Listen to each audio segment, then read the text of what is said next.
Very very good morning. সকাল সকাল সোনা উঠে গেছে ঘুম থেকে, আমরা তো উঠেই গেছি অনেকক্ষণ আগেই। সন্তু তো ফার্স্ট গার্ল, সবার আগে ওঠে, 5টার সময় ওঠে। তারপর আমি 1 ঘন্টা লেট, আমি 6টা আর সোনা হচ্ছে 6:45, এই 6:45, তাই তো? তা উঠে আমরা রেডি হয়ে গেছি, আর এখন সোনা রেডি হবে হচ্ছে, সোনার মা রেডি করে দেবে সোনাকে। এই দেখো মুখ ভেঙাচ্ছে। আমরা রেডি হয়ে আজকে আমি সোনাকে ছাড়তে যাবো স্কুলে, যেহেতু আজকে আমার হেডকোয়ার্টারেই কাজ রয়েছে। এখন বাজে হচ্ছে, বাবা নিয়ে যাবে? হ্যাঁ বাবা নিয়ে যাবে, ঠিক আছে। হ্যাঁ বাবা আনতে যেতে পারবে না আজকে, টোটো। আর কি করা যাবে, আমার তো স্কুল থাকে, আমাকেও তো স্কুলে যেতে হয় বলো। আমি স্কুলে গেলে তোমার স্কুলে কি করে আমি যাবো আনতে? যেতে পারি না তো, এই জন্য কি করবো বলো, আমার তো স্কুল থাকে। হ্যাঁ সেই জন্যই তো, মায়ের স্কুল থাকে না বলে মা যায় আনতে। তাই তো বললাম মা যায়। ওকে, তো আমরা অলমোস্ট রেডি হয়ে গেছি, এখন বাজে হচ্ছে 7:30, আমরা বেরোবো। সোনা সকালবেলা কি খেয়ে যাবে আজকে? সোনা না, তাই না? তাই সোনা আজকে এখন ছাতু খাচ্ছে সকালবেলা। খাও। সোনা রেডি হয়ে গেছে, আর এখন জুতো পরবে, ব্যাস কমপ্লিট। আর এই যে আমিও রেডি, হ্যাঁ। আর ওই বাবার কাছেই পরবে, আমার কাছে মোজা জুতো কোনোটাই পরবে না, মানে এক একজনের কাছে এক একটা। চলে এসেছি সোনার স্কুলে, আর এই গাড়ির বাচ্চাগুলো সোনাকে দেখে টাটা দিচ্ছিল। তো যাই হোক, আমি সবসময় বলি যে সারাদিন যতই কাজকর্ম করি, যাই করি না কেন, বাট স্কুলে যখন আসি এত বাচ্চাদের মুখটা যখন দেখি না, তখন সব ক্লান্তি দূর হয়ে যায়। তো যাই হোক, সোনা তো স্কুলে ঢুকে গেল, এখন আমি বাড়ি চলে এসেছি। এখন ঘরের কাজকর্মগুলো কমপ্লিট করব, রান্নাবান্না কমপ্লিট করব, করে চলে যাব সোনাকে স্কুল থেকে আনতে। আর এক্ষুনি ও বেরিয়ে যাবে, খাবে। তো আগে ওর খাবারটা করি, তারপরে বাদবাকি কাজকর্মগুলো কমপ্লিট করে নেব। ডে রুটিন সেট করা হয়ে গেছে, এতক্ষণ একটু পড়াশোনা করছিলাম নিজেকে আপগ্রেড করার জন্য, সেটা কমপ্লিট করলাম। কমপ্লিট করে এখন যাব স্নানে, স্নানটা করে আসি, তারপরে ঝটপট রেডি হয়ে বেরিয়ে যাব। ও রেডি হয়ে গেছে, এখন বেরোবে বলে। আর আমারও না প্রায় অনেক কিছুই মানে কাজকর্ম কমপ্লিট হয়ে গেছে, আমারও আর বিশেষ বাকি নেই। তো এগুলো করে চলে যাব এখন সোনাকে আনতে। আর আজও কিন্তু তোমাদের সব প্রশ্নের উত্তর আমি দিয়ে দেবো আজকের ভিডিওর শেষে, তো ভিডিওটা স্কিপ করো না, পুরোটা দেখো কিন্তু। চলে এসেছি সোনাকে স্কুল থেকে নিতে, এখন আমি ঢুকিনি, একটু বাচ্চাগুলোকে দেখছি বাইরে দাঁড়িয়ে আর ভিডিও করছি। আর এই হচ্ছে সোনার এখন বেস্ট ফ্রেন্ড হয়েছে, তো ওরা চলে যাক, তারপরে আমি চলো তোমাদেরকে ভিতরে গিয়ে সোনাকে দেখাচ্ছি।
Good afternoon.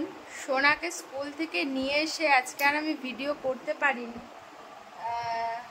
কারণ ওর ভীষণ ঘুম পেয়ে গেছিলো। মানে কাল শুয়েছে তো রাতে দেরি করে, যেহেতু পরশুদিন মানে গতকাল স্কুলে যায়নি, তো যে কারণে দেরি করে শুয়েছে। আর উঠেছে সকাল সকাল, ঘুম হয়নি। যথারীতি এসে কোনো রকমে খাইয়ে এই যে অবস্থা, শুয়েই ঘুম। পুরো ল্যাতা প্যাথা, তো সেই জন্য আমি আর ভিডিও করিনি। সব কমপ্লিট করে এখন বসেছি দুপুরে একটু দই নিয়ে, একটু দই খাবো এখন, কারণ আমি দুপুরে একটু ভারী খাবারটা এখন অ্যাভয়েড করে চলছি, একদম হালকা খাচ্ছি, যেটা খাচ্ছি সকালে খেয়ে নিচ্ছি। আমার এই ডায়েট চার্টটা আমি যেটা শুরু করেছি আর কি, সেটা আমি এখনই তোমাদের সাথে শেয়ার করছি না। আমি নিজে আগে এটাই যদি মানে সফলতা পাই, ঠিক আছে, তো তবেই তোমার সাথে শেয়ার করবে। হ্যাঁ, এবার বলতে পারো যে বাবা নিজে নিজে ডায়েট চার্ট করে ফেলছো, তুমি কি ডায়েটিশিয়ান বা কিছু? নয়, সেটা নয়। আমি অনেক কিছু রিসার্চ করে অনেক কিছু দেখে টেকে নিজের মতন করে একটা তৈরি করে নিয়েছি, কারণ আমরা হচ্ছে হাউসওয়াইফ, আমাদের সারাদিনে প্রচুর খাটাখাটনি, প্রচুর দৌড়ঝাঁপ থাকে, তো একদম প্রপার ডায়েট করতে আমি তো অন্তত পারবো না। তো সেই কারণে আমি নিজের মতন শরীরটাকে যেভাবে আমি চলতে পারবো, আমার শরীরে এই সব খাবারগুলো দিয়ে খেয়ে আমি নিজের মতন করে একটা করে নিয়েছি। তো সেটা পরে তোমাদের সাথে শেয়ার করব যদি আমি সফলতা পাই তো, ঠিক আছে। তো যাই হোক, এখন এই একটু দইটা খাবো, খেয়ে তারপরে তোমাদের সাথে এক্ষুনি শেয়ার করে দেবো যে সোনার আজকে হোমওয়ার্কটা কী দিয়েছে, ঠিক আছে। আগে দইটা খেয়ে নিই, তারপরে শেয়ার করছি। তো এই হচ্ছে আজকের ম্যাথ কপি। ম্যাথ কপিতে আজকে দিয়েছে বিফোর লেটার, স্কুলেও বিফোর লেটার করিয়েছে এবং CW বিফোর লেটারই দিয়েছে, যেটা স্কুলে করায় সেটাই আবার দেয়। বাট আজকে মনে হচ্ছে সোনা না CW করেনি, যেটা আমার মনে হলো। তো যাই হোক, আর ইংলিশে দিয়েছে 3 ওয়ার্ডস লেটারগুলো, আর আবারও একটা নোটিশ দিয়েছে স্কুল থেকে। তো নোটিশটা তোমরা একবার পজ করে একটু দেখে নাও। বাইরে বৃষ্টি পড়ছে, সেই জন্য ভাবলাম বাড়িতে একটু যোগাসন করি, একটু ব্যায়াম করি। কিন্তু সত্যি কথা বলছি, মানে বাইরে হাঁটার থেকে ঘরে যোগাসন করাটা অনেক বেশি কষ্টদায়ক, সাংঘাতিক কষ্ট হচ্ছে। আর আমি যেহেতু ডাক্তারবাবুদের চেম্বারে গেলেই বা বাইরে যখন কোনো ওয়েট মেশিন থাকে, ওয়েট মেশিনটায় মাপছি, রেকর্ডার করা হচ্ছে না। তো দেখি কালকে সকালবেলা গিয়ে কোনো একটা চেম্বারে মেপে রেকর্ড করবো যে কত কেজি কমলো, কত গ্রাম কমলো। কেজি তো কমবে না, কেজি কমতে সময় লাগে, কত গ্রাম কমলো সেটা ভাবছি রেকর্ড করবো, রেকর্ড করে রেখে দেবো নিজের ইন্সপিরেশনের জন্য, যাতে আমাকে আরও বেশি পরিশ্রম করতে হবে। সাথে সাথে হচ্ছে তোমরা যারা ইন্সপায়ার হতে চাও বা মোটিভেটেড হতে চাও, তোমরাও দেখতে পারো। রাত বাজে দেখতেই পাচ্ছ, অলমোস্ট 9:45। জাস্ট এক্সারসাইজ করে উঠলাম, এখন একটু ফ্রেশ হব, 10 মিনিট একটু বসবো, বসে তারপরে সোনাকে খাওয়াবো। বউর মাও খাওয়াতে পারে হয়তো, দেখা যাক কি হয়। এই কি খাচ্ছিস তুই? হ্যাঁ হ্যাঁ হ্যাঁ,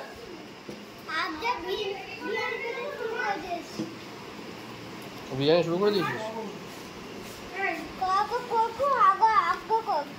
খাওয়া দাওয়া কমপ্লিট করে চলে এসেছি এখন তোমাদের প্রশ্নের উত্তর দিতে। তারপরে খাওয়া দাওয়া কমপ্লিট করলাম, করে তারপরে এখন আসলাম ধীরে সুস্থে উত্তরগুলো দেব বলে, ঠিক আছে। তো কথা আর বেশি বলবো না, ঝটপট উত্তরগুলো দিয়ে ফেলি। তো প্রথম বলি, বর্ণালী সিনহা যিনি কালো কমেন্টস করেছো, উনি বলছে তোমার মেয়ে তো LKG-তে পড়ে, ও এখন এজ কত? ওর এখন এজ কত? আর ও কি নার্সারিতে ভর্তি হয়েছিল নাকি LKG-তে? আমার মেয়ে LKG-তে পড়ে, ওর এজ এখন 4+, এখনও 5+ হয়নি। আর না, ও নার্সারিতে পড়েনি, কারণ আমরা যখন ওকে ভর্তি করেছিলাম আগের বছর, তখন স্কুল থেকেই ওকে LKG-তে নিয়ে নিয়েছিল। বাট আমরা ফর্ম ফিল আপ নার্সারির জন্যই করেছিলাম, কিন্তু জানি না কেন ওকে LKG-তে নিয়েছিল। তো যেহেতু ওর বয়সটা হবে না ঠিকঠাক আর কি, 6+ হবে না যদি আমরা এখন ওকে UKG-তে তুলে দিই, তো সেই কারণে আমি আবারও ওকে LKG-তে রিপিট করলাম, ঠিক আছে। কারণ এখন তো নিয়ম হয়ে গেছে 6+ না হলে ক্লাস 1-এ আর কি 6+ হতে হবে, তো সেই জন্য। আচ্ছা, তারপরে ও আর একটা প্রশ্ন করেছে, আমার ছেলেকে ভর্তি করবে LKG-তে, তোমার বেবিকে জানি বাড়িতে পড়াতে আসে, তিনি বাড়িতে কতদিন পড়ান? আমার মেয়েকে বাড়িতে 3 দিন পড়ায়। আর বারাসাতের চাপাডালির আশেপাশে কোনো মিউজিক স্কুল লাইক তবলা, গিটার ইটিসি এইসব শেখানোর স্কুল আছে, তুমি কি জানো? অ্যাকচুয়ালি আমি নতুন বারাসাতে, কিছু চিনি না, এই আর ছেলেটাকে ভর্তি করব স্কুলে। তো অনেক কিছু কোয়েশ্চেন করছি, অনেকটা বড় হয়ে গেল, কিছু মনে করো না। আমি তোমার ভিডিও প্রতিদিন দেখি, খুব ভালো লাগে, সামনে দেখা পেলে অনেক ভালো হয়। Advance thanks. বড় হয়েছে প্রশ্ন, তাতে আমার কোনো আপত্তি নেই, কারণ আমার ভিডিও করায় সব সময় তোমাদেরই জন্য। তোমাদের যে কোনো প্রশ্নের উত্তর আমি নিশ্চয়ই দেব। তোমাদের যদি কোনো প্রশ্ন থাকে অবশ্যই আমাকে করতে পারো, সেই প্রশ্ন বড় হোক বা ছোট হোক। হ্যাঁ, এবার সব প্রশ্ন তো লিখে ওইভাবে উত্তর দেওয়া যায় না, সেই কারণে আমি বলি যে আমি ভিডিও শেষে একদম ফেস টু ফেস তোমাদেরকে উত্তরটা দিয়ে দেব, ঠিক আছে? সেই জন্য আমি আর লিখিনি। তো এবার তোমাকে বলি যে তুমি বলেছো চাপাডালির আশেপাশে, আসলে আমার ঠিক জানা নেই, তবুও আমি তোমাকে এইটুকু বলতে পারি, সেটা হচ্ছে চাপাডালি মোড় থেকে যেটা মানে বিবেকানন্দ রোডের দিকে ঢুকে গেল যে রোডটা, মানে এই রোডটা, ওর ভিতরে গেলেই না, ওই রোডের ভিতরে গেলেই তুমি দেখতে পারবে খানিকটা গিয়ে ডান দিক বাদিক দুদিকেই অনেক তোমার এই সব তবলা, গিটার পাওয়া যায়, হারমোনিয়াম পাওয়া যায়, এই সবের দোকান আছে। তা আমার মনে হয় তুমি ওই দোকানে গিয়ে একবার জিজ্ঞাসা করতে পারো ওনাদের কাছে হয়তো তুমি ভালো মানে তুমি খোঁজটা পেয়ে যেতে পারো। এছাড়াও আর একটা বলে দিতে পারি যেটা আমি জানি, সেটা হচ্ছে ক্যান্সার হসপিটাল আছে বারাসাতে, যে ক্যান্সার হসপিটাল ঠিক তার উল্টো দিকে একটা গলি আছে, সেই গলিটা দিয়ে এগিয়ে আসলেই ওখানে একজন আছেন যিনি গিটার শেখায়। তো তুমি ওখানে এসেও একটু খোঁজ নিতে পারো যে এখানে কে গিটার শেখায়, তো সেখানেও তুমি আশা করি পেয়ে যাবে। তারপরে যদি কোনো অসুবিধা হয় তো জানি। আর একটা হচ্ছে যে আমি বারাসাতে এবছর প্রথম এসেছি। আচ্ছা আচ্ছা, ঠিক আছে। তো ওকে ওকে, যাই হোক, তাহলে তোমার সব প্রশ্নের উত্তর আশা করি দিতে পেরেছি। এবার বলি, আর একজন প্রশ্ন করেছেন ঝিলিক বলে, উনি বলছেন দিদি তোমার ভিডিও আমি প্রতিদিন ফলো করি, বলছি দিদি অ্যাডমিশনের কতদিন পর স্কুল থেকে ডাকে? অ্যাকচুয়ালি অ্যাডমিশন হয়ে যাওয়ার পর, আচ্ছা দাঁড়াও তোমার প্রশ্নগুলো আগে ঠিক করে আমি পুরোটা পড়ে নিই।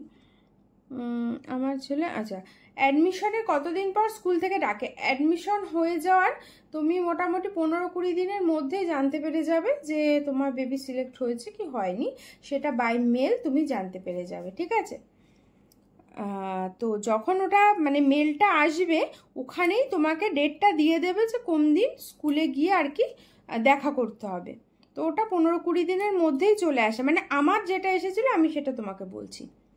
আমার বেবির 3 years 4 months রানিং চলছে, বলছি কি অক্সিলিয়ামের ফর্ম ফিল আপ করবো এই আগস্টে, ওকে নার্সারি ক্লাসের জন্য যদি একটু রেকমেন্ড করেন, আর কোন ক্লাস থেকে স্টার্ট? আমি তো রেকমেন্ড করার, আমাকে বলছো কিনা আমি বুঝতে পারলাম না, যাই হোক আমি বলে দিই তোমাকে, সেটা হচ্ছে তোমার হচ্ছে 3 years 4 months, তুমি নার্সারি বলেই অ্যাপ্লাই করবে, ফর্মে নার্সারি হিসাবে লিখবে, নার্সারি হিসাবে লিখলে স্কুল কর্তৃপক্ষ সেটাকে ওনারা ওনাদের মতন একটা হিসাব করে নেয় যে এই ইয়ার্সের বাচ্চাদের এই ক্লাস, এই ইয়ার্সের বাচ্চাদের এই ক্লাস, তো ওনারাই ঠিক করে নেবে যে তোমার বেবিকে কোন ক্লাসে রাখবে, এলকেজি না নার্সারির জন্য, ঠিক আছে?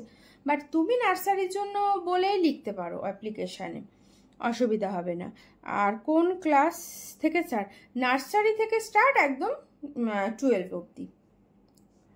লাস্ট কোশ্চেন দিদি, যে সিলেক্ট হওয়ার কতদিন পর অ্যাডমিশন নেয়? ওই যে বললাম সিলেক্ট হওয়ার মোটামুটি তুমি ধরে নাও মানে আগস্টে ফর্ম ফিল আপের পর আগস্ট, সেপ্টেম্বর, অক্টোবর, এই 3 মাসের মধ্যে সব কিছু তোমার কমপ্লিট হয়ে যাবে। আমাদের এটাই হয়েছিল, 3 মাসের মধ্যে তোমার অ্যাডমিশন, তোমার সিলেক্ট, অ্যাডমিশন বা বই খাতা দেওয়া বা ড্রেসপত্র এভরিথিং কমপ্লিট হয়ে যাবে, এবং সব কিছুর ফিস টিসও ওর মধ্যেই ওনারা কিন্তু নিয়ে নেবেন। আর হচ্ছে অ্যাডমিশন হওয়ার পর কতদিন গ্যাপ থাকে নিউ সেশন? নিউ সেশন হচ্ছে এপ্রিল মাস থেকে শুরু হয়, এপ্রিল মাসের 1 কি 2 তারিখ থেকে শুরু হয়ে যায়। মানে আমাদের বেলা হয়েছিল যেমন এবছর হয়েছে 1 তারিখ থেকে নার্সারি, 2 তারিখ থেকে এলকেজি, এরকমভাবে হয়েছিল। তো এবছর কি হবে জানি না, তবে নিউ সেশন শুরু হয় এপ্রিল মাস থেকে। আর তোমার অক্টোবরের মধ্যে, আমাদের যেটা হয়েছিল অক্টোবরের মধ্যে সব কমপ্লিট হয়ে গেছিল, মানে আগস্ট সেপ্টেম্বর অক্টোবর 3 মাসের মধ্যে সব কিছু কমপ্লিট করে ফেলে। তো তারপরে লিখেছো অনেক বড় বড় কোশ্চেন করে ফেললাম, যদি হাতে টাইম থাকে আমার অ্যান্সারগুলো দিও একটু, খুব উপকৃত হব দিদি প্লিজ। অনেক বড় বড় কোশ্চেন করে ফেলেছি, একদমই নয়। দেখো সত্যি কথা বলতে আমার ভিডিও কিন্তু সবসময় করাই তোমাদের জন্য। এবার আমি তোমাদেরকে আমি একটু বড় করে একটা কথা বলে ফেলি, সেটা হচ্ছে যদি তোমাদেরও সময় থাকে একটু দেখো, স্কিপ করো না। ব্যাপারটা হচ্ছে আমি যখন আমার মেয়ের অ্যাডমিশন নিয়েছিলাম, মানে স্কুলে দিয়েছিলাম, আমি না পার্টিকুলারলি অক্সিলিয়াম কনভেন্ট হিসাবে আমি কোনো ভিডিও ইউটিউবে পাইনি, যেটা দেখে আমি একটু সাহস জোগাবো, ঠিক আছে? তো যখন আমিও তোমাদের মতন কিন্তু ভীষণ একটা টেনশনে ছিলাম। তো তারপরে যখন আমি সব কিছু কমপ্লিট করে ফেললাম, ইন্টারভিউ থেকে শুরু করে এভরিথিং, তো তখন একদিন আমি ওর বাবাকে আর কি বলছিলাম যে দেখো না, আমার মনে হয় কি আমরা যদি একটা স্কুল নিয়ে ভিডিও করতে পারি তাহলে হয়তো অনেকের উপকার হবে। কারণ আমি যেটা ফিল করলাম সোনার অ্যাডমিশনের আগে, যে একটা ভয়, একটা ইতস্তত ভাব, কি হবে, কি ধরবে, কি হবে না। তো আমার মনে হয় এই ভিডিওটা যদি আমরা করি তাহলে আমার মতন যারা হাউসওয়াইফ আছে, যারা এইসব নিয়ে একটু টেনশন করে, তো তাদের জন্য হয়তো একটু ভালো হবে। আর যারা তো এইসব বোঝে তাদের তো কোনো ব্যাপারই নয়, তাদের থেকে আমাদের আরও অনেক কিছু বুঝতে হবে। বাট আমার মতন, সত্যি কথা আমার মতন যারা একটু কম বোঝে তাদের জন্য আমার মনে হয়েছিল যে এই ভিডিওটা আমি করতেই পারি, যেটা আমার এক্সপিরিয়েন্স হয়েছিল। তো সেই জন্য আমার কিন্তু ভিডিওটা করাই শুধুই তোমাদের জন্য। তো তখন থেকে আমি ঠিক করেছি যে স্কুল রিলেটেড আমার ভিডিওতে প্রতিদিন আমি স্কুলের কিছু কিছু জিনিস আমি ইনফরমেশান তোমাদের সাথে শেয়ার করব। আমি যেটুকু স্কুল থেকে ইনফরমেশান পাই আমি প্রতিটা ইনফরমেশান আমার ভিডিওর মাধ্যমে শেয়ার করার চেষ্টা করি, যাতে তোমাদেরও একটু উপকার হয় আর তোমরাও টেনশন ফ্রিভাবে স্কুলে বাচ্চাকে অ্যাডমিশন একদম করাতেই পারো। আর আমাদের স্কুল নিয়ে তো কোনো কথাই হবে না, ভীষণ ভালো স্কুল।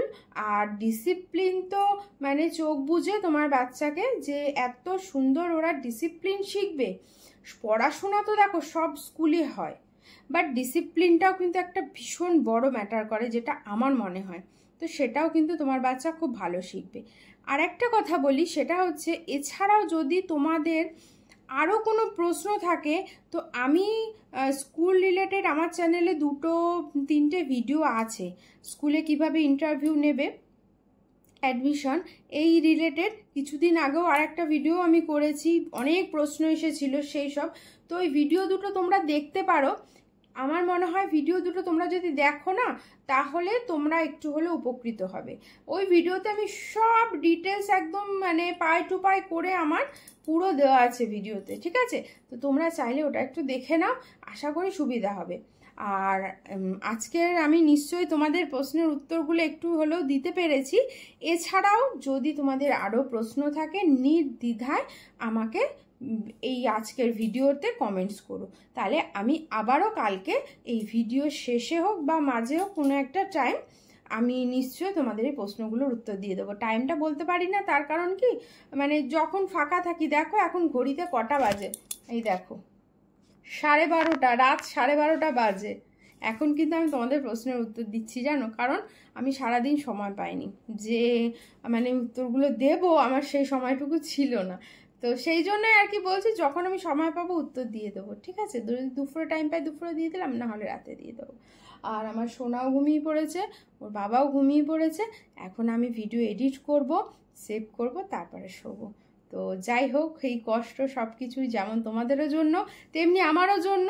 তো সেই জন্য আরও একবার বলছি, যদি আমার এই ভিডিও তোমাদের ভালো লাগে তো প্লিজ তোমরা একটু লাইক করো, অনেক অনেক কমেন্টস করো, আর তোমার বন্ধুদের সাথেও ভিডিওটা শেয়ার করো, যাতে তারাও তোমাদের মতন একটু উপকৃত হয়, আর যাতে আমিও একটু এগোতে পারি তোমাদের সাপোর্টে, কারণ তোমাদের ছাড়া আমি কিন্তু এগোতে পারবো না, সেটা আমি সব সময় বলি, সব সময়ও বলবো। তা তোমরা সবাই ভালো থেকো, সুস্থ থেকো, তোমাদের বাচ্চারাও খুব বড় হোক, ভালো মানুষ হোক, এটাই চাই। যদি কখনো রাস্তায় কোথাও দেখা হয় তো অবশ্যই কথা বলো, কারণ আমি তো চিনতে পারবো না, আবার তোমরা তো আমাকে চিনতে পারবে। একবার শুধু আমাকে এসে একবার ডেকো বা বলো, আমি নিশ্চয়ই তোমাদের সাথে কথা বলবো, এবং কথা বললে কিন্তু আমার খুব ভালোও লাগে, জানো তো। তো যাই হোক, আজকের ভিডিওটা এখানেই শেষ করছি। সবাই ভালো থেকো, সুস্থ থেকো, আর আমার চ্যানেলে নতুন এসে থাকলে একটা সাবস্ক্রাইব করে দিও, আর তোমার বন্ধুদের সাথে, নিয়ারেস্ট ডিয়ারেস্ট সবার সাথে ভিডিওটা শেয়ার করো। Tata, good night.